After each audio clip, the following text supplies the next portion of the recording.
2011 में चलती ट्रेन से मुझे कुछ बदमाशों ने, मैं वॉलीबॉल चैंपियन भी रह चुकी हूँ, 2011 में चलती ट्रेन से मुझे बदमाशों ने एक गोल्ड चेन पहनी थी, चलती ट्रेन से मुझे उठा के बाहर फेंक दिया था। लखनऊ से दिल्ली आ रही थी मैं।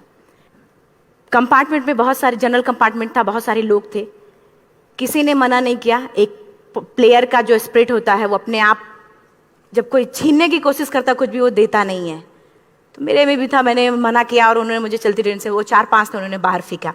दुर्भाग्य ये था कि उसी समय दूसरी ट्रैक से ट्रेन आई और मैं उस ट्रेन में टकराई, फिर नीचे गिरी, दोनों ट्रेनें निकल गईं। कुछ देर बाद मैंने हाथ को ऐसे रख के उठने की कोशिश किया तो देखा कि मेरा पैर कट चुका था। थाई को उठा के देखा, मेरा पैर ऐसे जीन्स में लटका हुआ था, ब्लड फोर्सफुली निकल रहा, दूसरे पैर की हड्डियां टूट टूट के बाहर निकल चुकी थी। पूरी रात मैं चिल्लाती रही, ट्रैक पे छोटे छोटे पत्थर होते ऐसे चिल्लाती रही कि कोई बचा ले, कोई नहीं आया बचाने। और जब पूरी रात चिल्लाते चिल्लाते इतना कि मुझे दिखाई भी देना बंद हो गया, जब ट्रेन आता था तो वाइब्रेट होता था। इतना ही नहीं, फ्री का इनविटेशन भी लोगों को मिल गया था, कुछ लोगों को। ट्रैक पे आपने ट्रेन की ट्रैक पे छोटे छोटे चूहे देखे होंगे, मेरे कटे हुए पैर पे आग के मेरे पैर कुतर रहे थे। मैं ब्रेन कॉन्शियस मेरा पूरा काम कर रहा था मेरे, लेकिन बॉडी में कोई भी मूवमेंट नहीं था। पूरे पल में वही चीज़ें सोच कि कैसे मैं अपने आप को कैसे बचा पाऊँ। लेकिन करीब पूरी रात ऐसे बीता।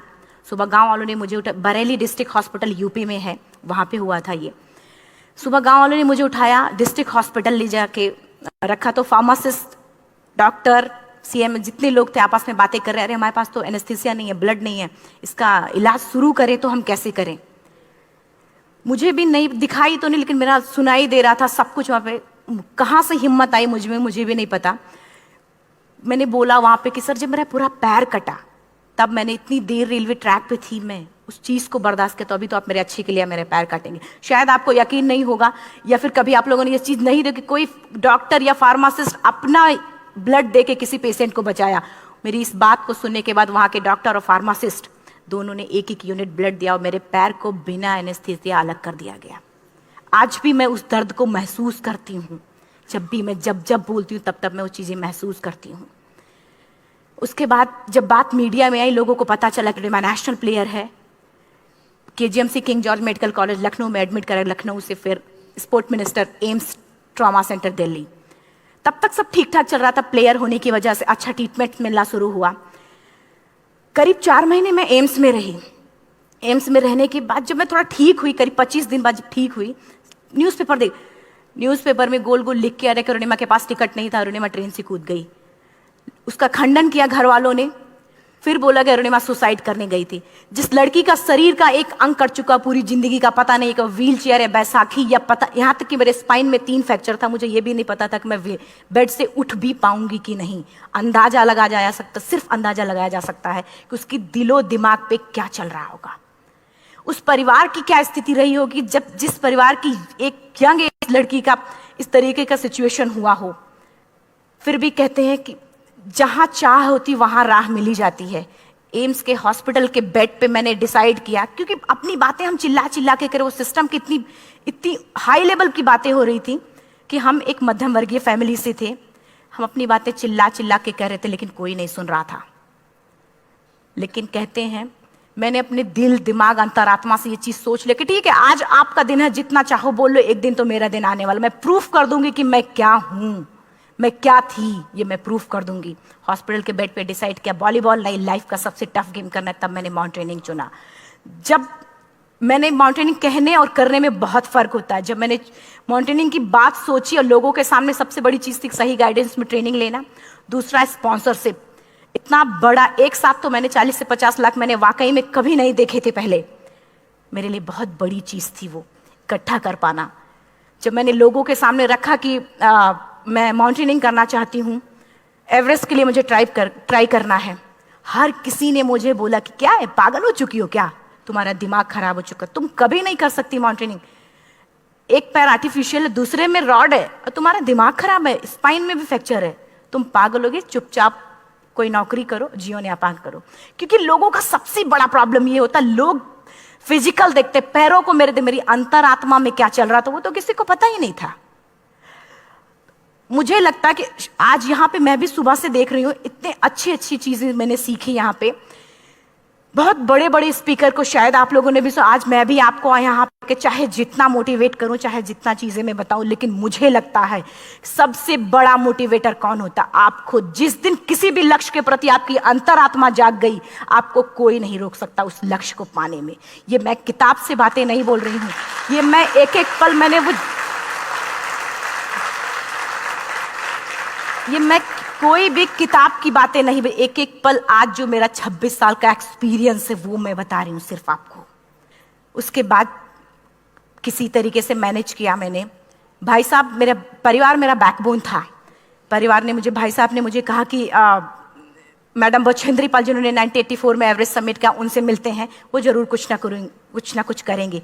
हॉस्पिटल से निकलने के बाद मेरे राइट लेग में स्टिचेस लगी थी। मैंने डायरेक्टली घर जाने की बजाय, जब लोग ये सोचते कि मुझे अपना जीवन यापन कैसे करना है, जब लोग ये सोचते हैं कि मुझे अपनी जिंदगी के, मेरे दिमाग में सिर्फ 2 चीजें चल रही थी, मुझे इनका जवाब कैसे देना है और एवरेस्ट समिट कैसे करना है।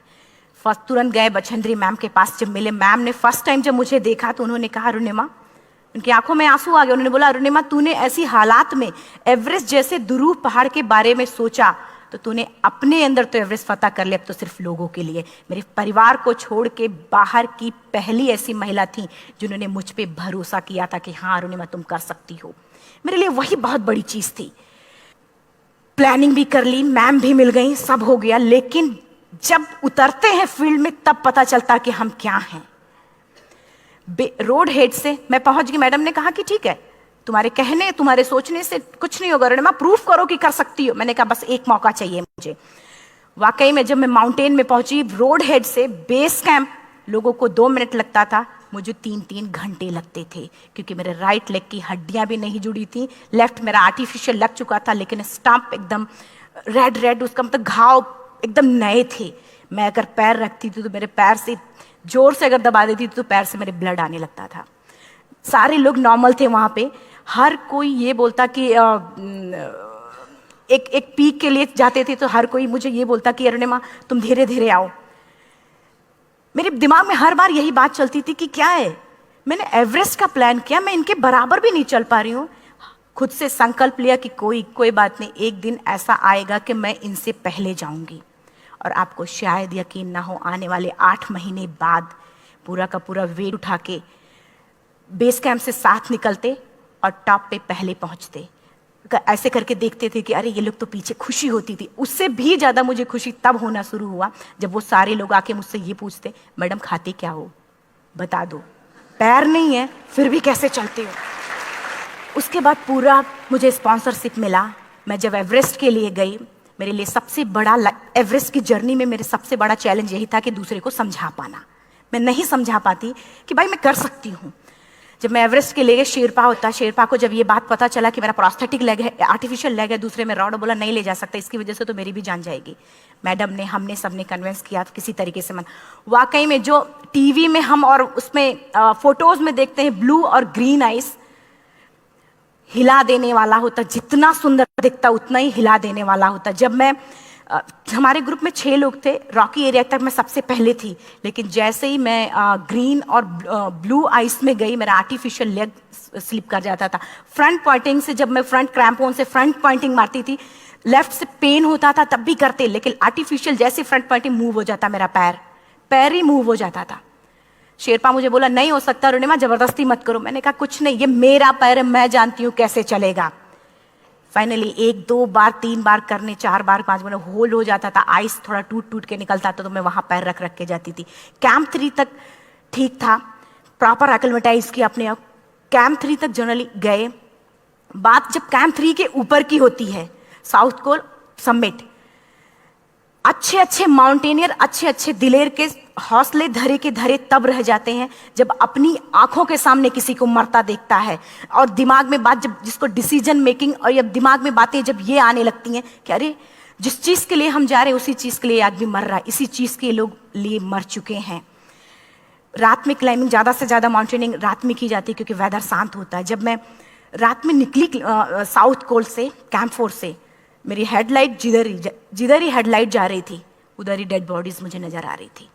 मेरे रोंगटे खड़े हो रहे थे। मुझे समझ में नहीं आ रहा था कि मैं करूं तो क्या करूं। इतना ही नहीं, मैं जिस रोप में थी उसी रोप में जब मैं आगे जा रही हूं और एक बांग्लादेशी, उनका हाथ हल्का हल्का ऐसे हिल रहा, मुंह से आवाज आ रही थी।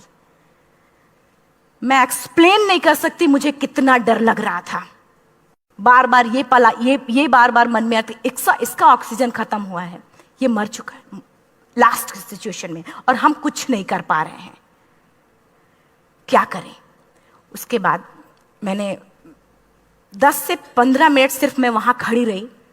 मैंने सिर्फ इतना बोला कि अगर आप सभी में से सभी ने एवरेस्ट सबमिट कर लिया तब तो ठीक है, अगर नहीं सबमिट किया है मैं सबके लिए एवरेस्ट सबमिट करूंगी और जिंदा वापस जाऊंगी। क्योंकि जैसा हम सोचते हैं हमारी बॉडी उसी तरीके से जनरेट करना शुरू करती है। मैंने डेड बॉडी, क्योंकि जा ही नहीं सकते थे किनारे से, उसी रोप में वो एंकर है, डेड बॉडी को लांगी और लांग के जाना शुरू किया। हिलेरी स्टेप साउथ समिट के करीब जब मैं खुद पहुंची, मेरे शेरपा ने एक जोर से झटका मुझे दिया कि अरुणिमा वापस चलो, तुम्हारा ऑक्सीजन खत्म हो रहा है। हिलेरी स्टेप के बाद एवरेस्ट समिट है, थोड़ा चलने के बाद एवरेस्ट समिट है। अगर कोई आपसे ये बोले, आप अपने टारगेट के इतने करीब हो, अगर कोई आपसे ये बोले कि अरुणिमा वापस चलो, कैसा लगता है। मैंने भी यही बोला, सर क्या बोल रहे हो आप, मैं नहीं जाऊंगी वापस। बोला अरुणिमा जिंदगी रही, दोबारा ट्राई करना और एवरेस्ट समिट हो जाएगा दोबारा तुम्हारा। मैंने कहा नहीं, ये आप जिंदगी में गोल्ड चांस बार बार नहीं आते, लाइफ में कभी कभी आता है, ये आपके ऊपर आता, आप उसको पकड़ के रखते हो या फिर छोड़ देते हो। मैं अपना गोल्ड चांस कभी नहीं, क्योंकि मैं जानती थी मुझे स्पॉन्सरशिप बहुत मुश्किल से मिला, एक बार अगर मैं छोड़ देती दोबारा मुझे कभी नहीं मिलता। मैं बहुत अच्छी तरीके से जानती थी। मेरा फाइनली मुझे बछेंद्री मैम ने भी एक बार बात समझाई थी, मेरी माँ ने मुझे एक बार बताया था कि लाइफ में कभी कभी सिचुएशन ऐसी आती है जब सिर्फ आप अकेले होते हो, डिसीजन सिर्फ आपको लेना होता है।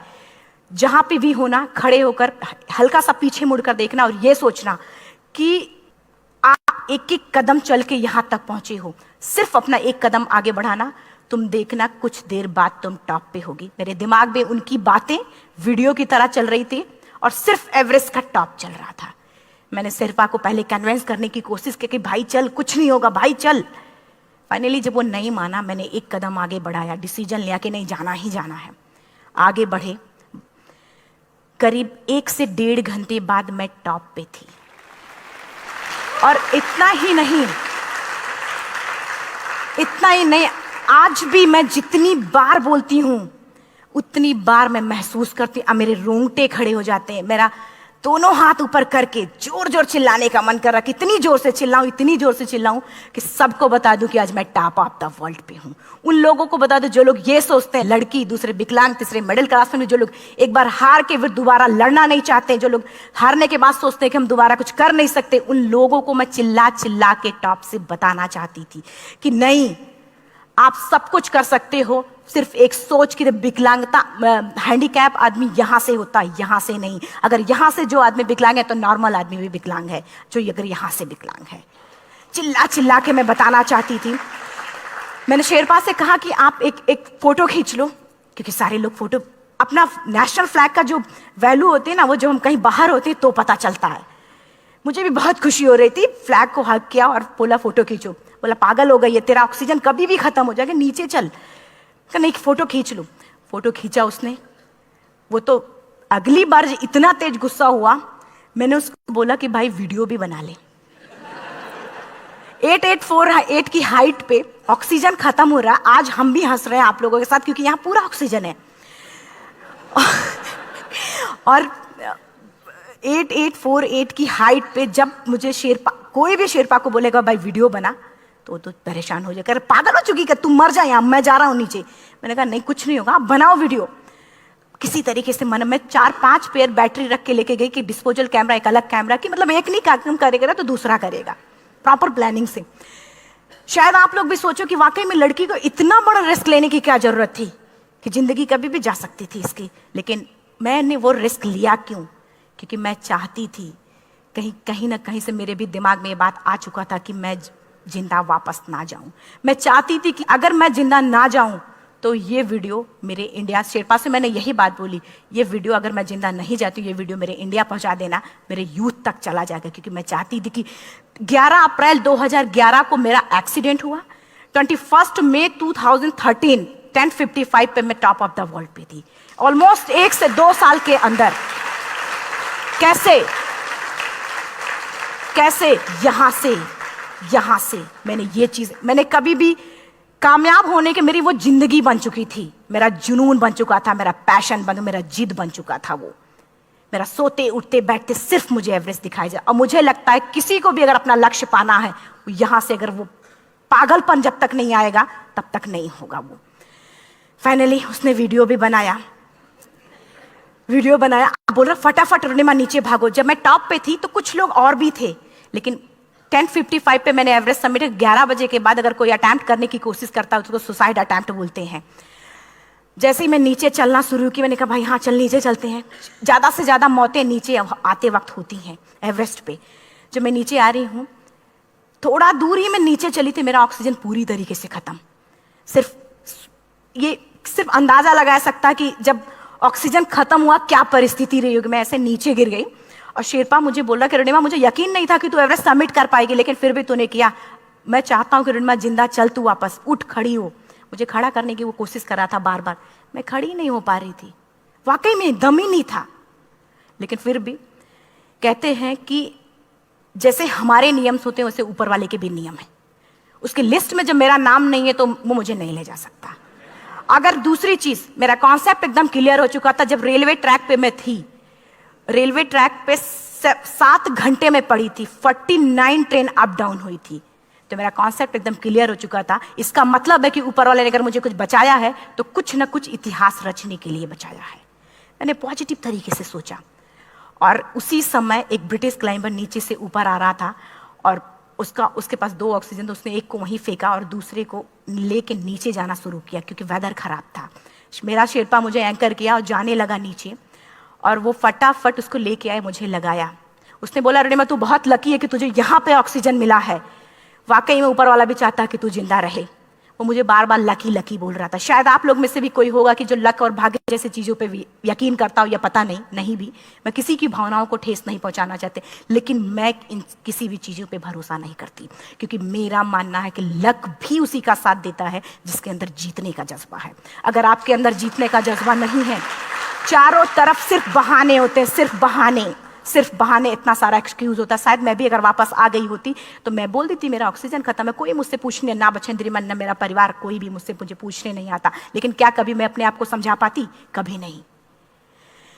फाइनली जो भी था, लक भाग्य किस्मत में नीचे आ रही थी, बहुत खुश थी। माउंटेन, डेड बॉडीज, मेरा शेरपा, ये लोग थे। मैं किसी से शेयर भी नहीं कर पा रही थी कि अरे मैंने एवरेस्ट सबमिट किया, किसी से शेयर भी नहीं कर पा रहे थे।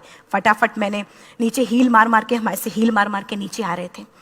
एकाएक मेरा प्रोस्थेटिक लेग, पूरा का पूरा लेग ही निकल गया। -60 डिग्री तक टेम्परेचर डाउन हो जाता है एवरेस्ट पे। मेरा हाथ वगैरह ये सब ऐसे मूवमेंट, ऐसे मुड़ नहीं रहा था, ब्लड निकलने लगा था, ये सब यहाँ पे। मुझे शेरपा से मैं बोल रही हूँ कि ऑलरेडी मेरा पैर कटा हुआ है, अगर दिमाग में ये बात है कि मेरा हाथ भी काटना पड़ेगा, कैसा लगेगा मेरा दिमाग? क्योंकि ये ऐसा मूवमेंट, रेड 3 स्टेज होती हैं। रेड मेरा हो चुका था, रेड, ब्लैक, ब्लू, ब्लैक हो तो काटना पड़ेगा।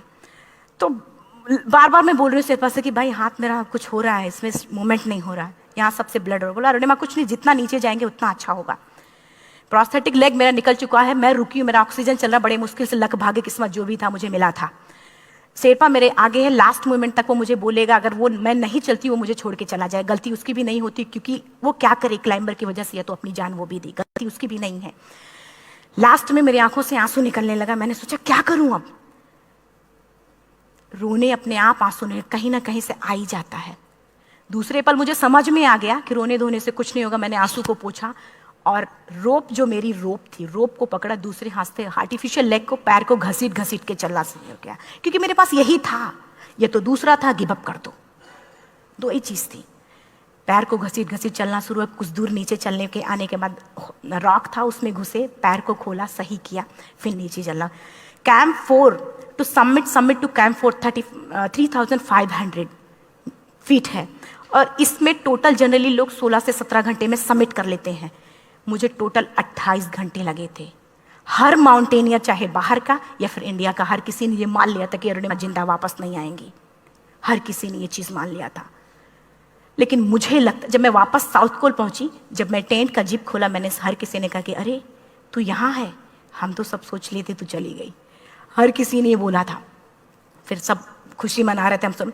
देखिए ये सब बताने का मेरा सिर्फ एक मकसद था कि सब कुछ हम में है, हम जैसा चाहें वैसा कर सकते हैं। ऑलरेडी टाइम हो चुका है। मैं एक 4 लाइन की पंक्ति सिर्फ बोलूँगी। मैं एक्चुअली मेरा एम है कि मैं वर्ल्ड के जो कॉन्टिनेंट हैं, कॉन्टिनेंट के हाईएस्ट पीक समिट करूं। एशिया का एवरेस्ट हो चुका है, अफ्रीका किलिमंजारो हो चुका है, यूरोप का एल्ब्रुस हो चुका है। 23 नवंबर को मैं जा रही हूँ ऑस्ट्रेलिया हाईएस्ट पीक के लिए। बस आप लोगों की गुड विशेस चाहिए। और 4 लाइन, अभी तो इस बाज की असली उड़ान बाकी है, अभी तो इस बाज की असली उड़ान बाकी है, अभी तो इस परिंदे का इम्तहान बाकी है, अभी अभी मैंने लांघा है समुद्रों को, अभी तो पूरा आसमान बाकी है। Thank you so much, thank you.